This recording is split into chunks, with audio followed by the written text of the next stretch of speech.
ជាងគេនៅលើពិភពលោកនៅប្រទេសកម្ពុជាគេរកឃើញប្រទេសប្រេកានៅសមុទ្រមេតែមានស្រាវជ្រាវឲ្យបានដូចនេះក្ររំលឹងប្រៃមានស្រទាប់ដៃ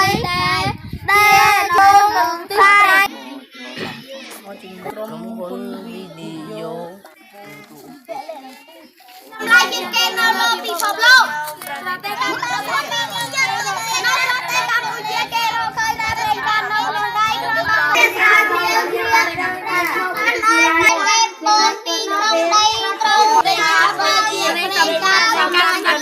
ប់យើងហើយសាំងដីក្នុងដី